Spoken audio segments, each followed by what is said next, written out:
Hello friends, welcome to my YouTube class and we are going through the chapter cell cycle and cell division. In the previous video we already have discussed about cell cycle, and in this video we will talk about the first type of cell division, that is mitosis. Mitosis. In this type of cell division, the chromosomes replicate themselves and get equally distributed into the daughter cells. Mitosis में जो भी cell inter करता है और mitosis division के बाद जब उसके दो डॉटर सेल्स बनते हैं तो जो पेरेंट सेल है उसके नंबर ऑफ क्रोमोसोम्स और जो डॉटर सेल्स हैं उनके नंबर ऑफ क्रोमोसोम्स दोनों इक्वल ही होंगे. Due to this reason, the chromosome number in the parent and the progeny remains same, and so the division is known as equational division. और इन्हीं कारणों से इस डिवीज़न को हम लोग इक्वेशनल डिवीज़न भी बोलते हैं.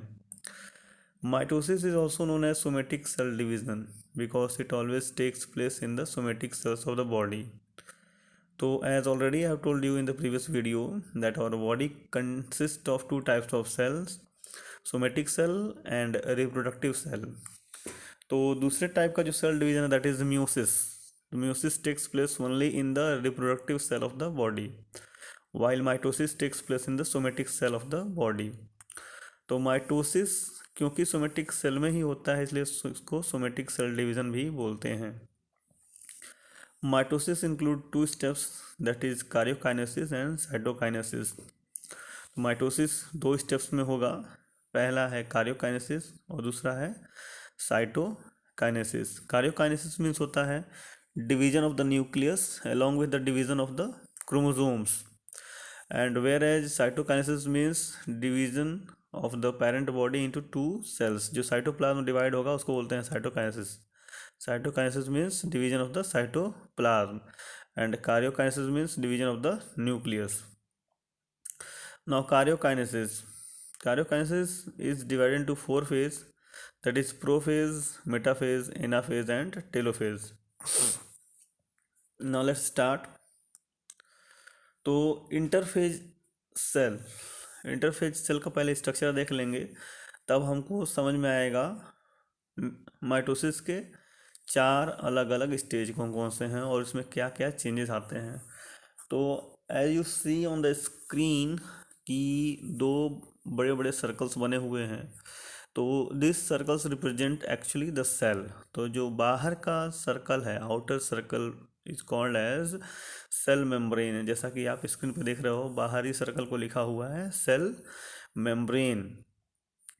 दूसरा है न्यूक्लियर मेम्ब्रेन. न्यूक्लियर मेम्ब्रेन और उसको हम कह सकते हैं दैट इज न्यूक्लियस. न्यूक्लियस जो है न्यूक्लियर मेम्ब्रेन से गिरा हुआ है तो वो न्यूक्लियस है. और स्लाइटली पिंक कलर में दिया हुआ है that is cytoplasm. Now next is अंदर जो थ्रेड लाइक स्ट्रक्चर्स हैं दैट इज क्रोमोसोम्स. तो उसको अभी क्रोमोसोम्स हम नहीं बोलेंगे, that is called as chromatin fibres. जो सेल इंटरफेज स्टेज में होता है वहाँ पे जो क्रोमोसोम्स होते हैं वो क्रोमेटिन फाइबर्स के फॉर्म में होते हैं. और न्यूक्लियस के बाउंड्री से सटा हुआ सेंट्रियोल्स है. सेंट्रियोल्स के बीच में आप देख रहे हो दो डॉट्स हैं. तो यही दो डॉट्स सेंट्रियोल्स न्यूक्लियस के अपोजिट पोल्स पे मूवमेंट शुरू करते हैं जब माइटोसिस शुरू होता है. तो फिर क्रोमोसोम्स जो देख रहे हो जिसको हम बोल रहे हैं क्रोमेटिन फाइबर्स होते हैं, तो इन क्रोमेटिन फाइबर्स में कंडेंसेशन शुरू होता है और कंडेंसेशन के चलते ये और इंटैक्ट होते जाते हैं और प्रॉपर क्रोमोसोम्स का स्ट्रक्चर ले लेते हैं. फिर न्यूक्लियस के अंदर जहाँ पे क्रोमेटिन फाइबर्स हैं, थ्रेड लाइक स्ट्रक्चर्स हैं, उन्हीं के बीच में एक देखो ब्लैक सा डॉट है that is called as nucleolus. तो जैसे जैसे स्टेज आगे बढ़ता है वैसे वैसे न्यूक्लियस डिसअपियर होने लगता है. फिर न्यूक्लियस का न्यूक्लियर मेम्ब्रेन वो भी धीरे धीरे डिसअपियर होने लगता है. सेंट्रियोल्स धीरे धीरे अपोजिट पोल्स की तरफ मूव करना शुरू करने लगते हैं और अपोजिट पोल पे पहुंच जाते हैं। सेंट्रियोल्स जो दो हैं वो दोनों अलग अलग पोल्स की तरफ घूमना शुरू कर देंगे, और सेंट्रियोल्स से माइक्रोट्यूब्यूल्स की बॉडी निकलेगी। उस माइक्रोट्यूब्यूल्स की बॉडी को हम लोग बोलते हैं astral rays, ASTRAL, astral, RAYS rays. वो एस्ट्रल रेज निकलेगा, और वो एस्ट्रल रेज सेंट्रियोल्स को क्लोजली टच नहीं करता है।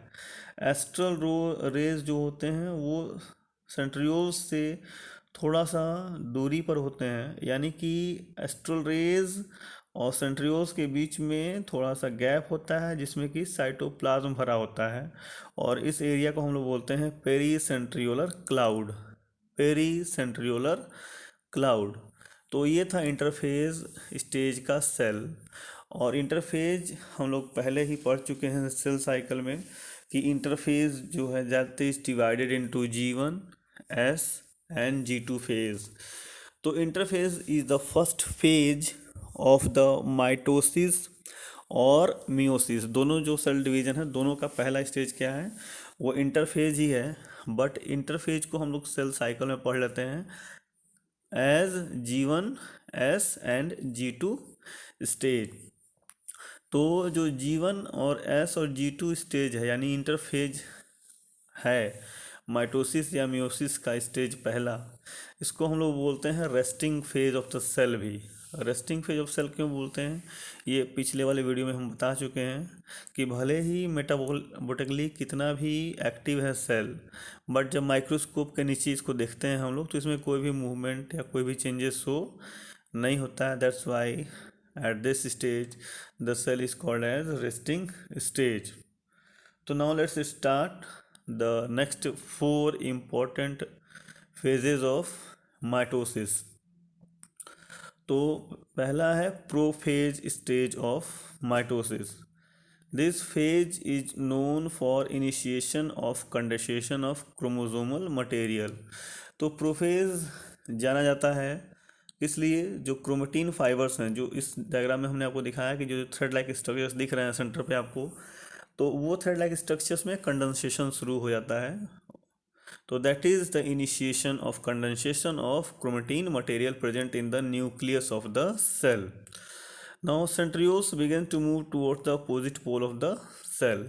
तो ये इसी डायग्राम फिर से देखिए, जो सबसे ऊपर टॉप पे सेंट्रियोल्स दिखा हुआ है, वो सेंट्रियोल्स में दो डॉट्स हैं। ये दोनों डॉट्स यानी सेंट्रियोल्स अपोजिट पोल्स पे मूव करना शुरू करते हैं। Prophase is divided into two phase, early prophase and let prophase. तो देखते हैं अर्ली प्रोफेज।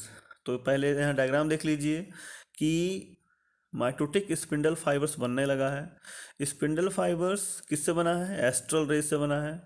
और एस्ट्रल रेज आप देख रहे हो कहाँ है, जो दो साइटोप्लाज्मिक एरिया में जो डॉट बने हैं वो सेंट्रियोल्स हैं, और सेंट्रियोल्स से जो रेज निकल रहे हैं उस रेज को बोलते हैं एस्ट्रल रेज। और एस्ट्रल रेज और सेंट्रियोल्स के बीच में आप गैप देख रहे हो वो साइटोप्लाज्म से भरा हुआ है, उसी को हम लोग बोलते हैं पेरी सेंट्रियोलर क्लाउड। और जो एस्ट्रल रेज एक दूसरे से जुड़ रहे हैं उसको बोलते हैं स्पिंडल फाइबर्स। तो डायग्राम में लिखा हुआ है mitotic spindle starts to form. तो जैसे जैसे सेंट्रियोल्स अपोजिट पोल की तरफ मूव करेंगे वैसे वैसे स्पिंडल फाइबर्स बनते जाएंगे और लंबे होते जाएंगे। दूसरी तरफ देख लीजिए, डायग्राम में दिया हुआ है क्रोमोसोम स्टार्ट्स टू कंडेंस। तो जो अभी आपने डायग्राम में देखा कि क्रोमोसोम्स थ्रेड जैसे बने हुए थे वो कंडेंस होके बिल्कुल क्रोमोसोम्स का एक्चुअल शेप ले रहे हैं। और जो पिछले हम डायग्राम में हमने आपको न्यूक्लियोलस दिखाया, न्यूक्लियस के अंदर दैट न्यूक्लियोलस इज गॉन, वो धीरे धीरे डिसअपियर हो गया है। और फिर आगे के स्टेज में हम देखेंगे कि जो न्यूक्लियस हैज गॉन लिखा हुआ है उसके बाहर जो मेम्ब्रेन है जिसको हम लोग न्यूक्लियर मेम्ब्रेन बोलते हैं, वो न्यूक्लियर मेम्ब्रेन भी धीरे धीरे धीरे धीरे गायब हो जाएगा। तो अब देखते हैं क्या लिखा हुआ है, during this phase condensation of chromosomes materials takes place in order to perform complex mitotic chromosome is composed of two committed which are attach together at centromere. तो क्रोमोसोम्स का एक्चुअल आपको स्ट्रक्चर याद होगा कि सेंटर पे centromere होता है और उसके साथ दो सिस्टर क्रोमेटिड्स जुड़े होते हैं। तो बिल्कुल वैसा ही शेप यहाँ क्रोमेटिन फाइबर्स ने लेना शुरू कर दिया है। Formation of spindle fibres takes place in this stage. Mitotic spindle is found between the two pairs of centrioles. तो इतना होता है अर्ली प्रोफेज में। Now late prophase. Early prophase और लेट प्रोफेज के बीच में एक कुछ बुक्स में आप देखोगे तो मिड प्रोफेज भी है, वो भी एक्सप्लेन किया हुआ है, उसको हमने एक्सप्लेन नहीं किया है। वो छोटा सा फेज होता है जिसमें कि न्यूक्लियर मेम्ब्रेन और प्लाज्मा मेम्ब्रेन धीरे धीरे डिसअपियर होना शुरू हो जाते हैं और लेट प्रोफेज में आते आते वो ख़त्म हो जाते हैं। तो लेट प्रोफेज में क्या हो रहा है, the nuclear envelope breaks fully. तो यहाँ हमने दिखा कि न्यूक्लियर इन्वलप पूरी तरह से टूट गया।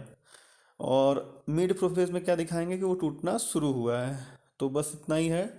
और spindle fibres develops its proper form and size. Centrioles are pushed to their opposite poles. जो सेंट्रियोल्स हैं वो अपोजिट पोल्स पे पहुंच चुके हैं। स्पिंडल फाइबर्स प्रॉपर शेप ले चुके हैं। डायग्राम में आप देख सकते हो कि क्रोमोजोम्स अपना एक्चुअल रूप ले चुके हैं और सेंट्रियोल्स अपोजिट पोल पे पहुंच चुके हैं। न्यूक्लियर इन्वलप ख़त्म हो रहा है और जो सेल मेम्ब्रेन है वो बिल्कुल ख़त्म हो गया है। Now chromosomes start attaching to the spindle fibres. और जो स्पिंडल फाइबर बना हुआ है दो अपोजिट पोल्स के बीच में, उस पर क्रोमोजोम्स अटैच होना शुरू हो चुके हैं। Next phase is metaphase. तो मेटाफेज बिल्कुल ईजीएस्ट स्टेज है पहचानने के लिए। माइक्रोस्कोप के नीचे जब हम सेल को देखते हैं तो झट से पहचान सकते हैं कि मेटाफेज स्टेज वाला स्लाइड कौन सा है। तो कैसे, it starts with complete disappearance of the nuclear membrane. Nuclear membrane पूरा ख़त्म हो गया है। देन प्लाज्मा मेम्ब्रेन भी पूरा ख़त्म हो गया है। और सबसे अच्छी बात है कि जो क्रोमोसोम्स हैं वो बिल्कुल इक्वेटोरियल प्लेन पर, बिल्कुल बीच में, स्पिंडल फाइबर्स के बीचों बीच अपने आप को सेट कर चुके हैं। तो the centromere of each chromosomes lie on the equator and is attach to the spindle fibre. तो आइडेंटिफाइंग फीचर मेटाफेज का यही है कि जितने क्रोमोसोम्स हैं वो अपने सेंट्रोमियर्स से स्पिंडल फाइबर्स के इक्वेटोरियल प्लेन पर जुड़ जाते हैं, बिल्कुल बीचों बीच। तो डायग्राम आप देख सकते हो कि सारे क्रोमोसोम्स स्पिंडल फाइबर के बीचों बीच एकदम सेंटर पर, इक्वेटर पर जुड़े हुए हैं, इक्वेटोरियल प्लेन पर जुड़े हुए हैं। और इसको बोलते हैं हम लोग metaphase stage. Anaphase stage. Now what happens in this one कि जो क्रोमोसोम्स हैं वो सिस्टर क्रोमेटिड्स में डिवाइड हो जाते हैं। तो आप देख सकते हो क्रोमोसोम्स में सिस्टर क्रोमेटिड्स होते हैं वो बिल्कुल अपोजिट अपोजिट पोल की तरफ मूवमेंट शुरू कर दिए हैं, दो हिस्सों में बंट गए हैं। The spindle fibres get attach to the centromeres of the side. The spindle fibre gradually start shortening. तो जो स्पिंडल फाइबर है वो धीरे धीरे छोटा होना शुरू होता है और ये अपोजिट पोल्स की तरफ खिंचाव शुरू हो जाता है। जब अपोजिट पोल्स की तरफ खिंचाव शुरू हो जाएगा तो जो सिस्टर क्रोमेटिड्स हैं वो अपोजिट पोल की तरफ मूव करना शुरू कर देंगे। मतलब कि हाफ क्रोमोजोम्स एक पोल की तरफ और हाफ क्रोमोजोम्स सेकेंड पोल की तरफ जाना शुरू कर देंगे। Telophase at each pole the chromatid become uncoiled, thin and visible. अब ईच पोल पे, दोनों पोल पे देखेंगे तो वहाँ पर जितने भी क्रोमोजोम्स थे वो पहुँच चुके हैं और जो क्रोमेटिड्स हैं वो अनकॉइल्ड हो रहे हैं, थिन हो रहे हैं और इनविजिबल हो रहे हैं। Chromosomes again reorganized into network of chromatin fibres. और जो क्रोमोजोम्स अपोजिट पोल पे पहुँचे हैं वो फिर से फाइन थ्रेड लाइक स्ट्रक्चर्स ले रहे हैं जिसको हम लोग क्रोमेटिन फाइबर्स बोलते हैं। Nucleolus and nuclear membranes reappear again. इसमें न्यूक्लियोलस और न्यूक्लियर मेम्ब्रेन फिर से बनना शुरू हो जाता है। The two daughters nuclei are formed. दो डॉटर न्यूक्लियाई बन जाते हैं दोनों अपोजिट पोल्स पर। तो इस तरह से टेलोफेज ख़त्म हो जाता है।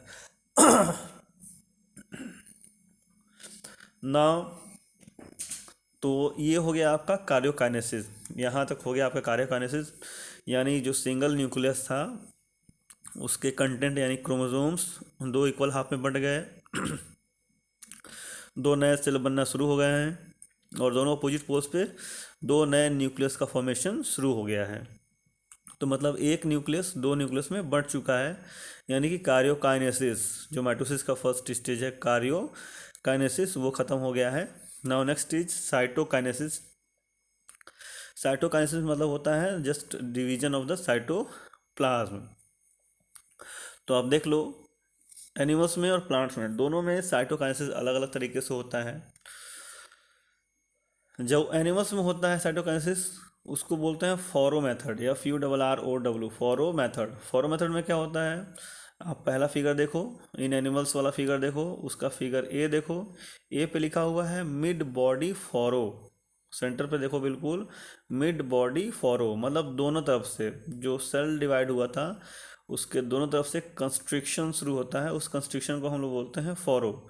और वही कंस्ट्रिक्शन बढ़ता जाता है, बिल्कुल कंस्ट्रिक्ट हो जाता है, और बिल्कुल जब नैरो हो जाएगा कंस्ट्रिक्ट या फॉरो डिपेंड हो जाएगा तो वहीं से टूट जाएगा और दो नए सेल्स बन जाएंगे। तो ये साइटोकाइनेसिस एनिमल्स का ख़त्म हो जाएगा, या और इस तरह से माइटोसिस भी ख़त्म हो जाएगा, यानी कि माइटोसिस में एक सेल एंटर किया और इतने सारे स्टेज से होता हुआ हम देख रहे हैं फिगर नंबर सी, जहाँ पे दो सेल्स बन के तैयार हो गए हैं, जिसमें कि फिर से क्रोमेटिन फाइबर्स हैं, न्यूक्लियस है और न्यूक्लियोलस है। और यही सेल फिर से माइटोसिस में एंटर करेंगे, तो फिर से आगे जाके एक एक सेल दो दो सेल में कन्वर्ट होंगे। प्लांट्स की बात करते हैं तो प्लांट्स में फॉरो मेथड अप्लाई नहीं हो सकता है। अब क्यों नहीं हो सकता, उसका रीज़न है because the plant cell is covered with rigid cell wall. Cell wall बहुत रिजिड होता है जो कि एनिमल सेल्स में नहीं होता है। तो क्योंकि एनिमल सेल्स में सेल वॉल नहीं होता इसलिए वहाँ फॉरो मेथड एप्लीकेबल है, लेकिन प्लांट सेल में सेल वॉल होता है इसलिए वहाँ फॉरो मेथड एप्लीकेबल नहीं हो पाता है। तो फॉरो मेथड से प्लांट सेल का साइटोकाइनेसिस नहीं हो पाता है, उसके लिए होता है सेल प्लेट मेथड। तो आप फिगर बी देखो, इन प्लांट्स जो लिखा हुआ है, इन प्लांट्स का फिगर बी में लिखा हुआ है सेल प्लेट। तो जो दो नए न्यूक्लियस बने हैं फिगर बी में, वहाँ बीचों बीच एक छोटा सा प्लेट बनता है, उसको हम लोग बोलते हैं सेल प्लेट। और ये सेल प्लेट धीरे धीरे इंक्रीज होना शुरू हो जाता है दोनों साइड में, दोनों डायरेक्शन में सॉरी, और इंक्रीज करते करते मिडिल लेवना तैयार कर लेता है। फिगर सी देखिए, मिडिल लेवना तैयार हो जाता है सेल प्लेट से, और मिडिल लेवना जब तैयार हो जाएगा तो automatically the cell will divide into two new daughter cells. तो इस तरह से आपने समझा कि साइटोकाइनेसिस एनिमल सेल में होता है फॉरो मेथड से, और प्लांट सेल्स में होता है सेल प्लेट मेथड से। और आपने ये भी पढ़ा कि एनिमल सेल्स का जो फॉरो मेथड है वो प्लांट सेल्स में एप्लीकेबल क्यों नहीं है। तो this how the first type of division, that is mitosis, is finished, and in next video we will go for the next type of cell division, that is meiosis. Thanks a lot for watching my video and please do subscribe my channel. Thanks a lot.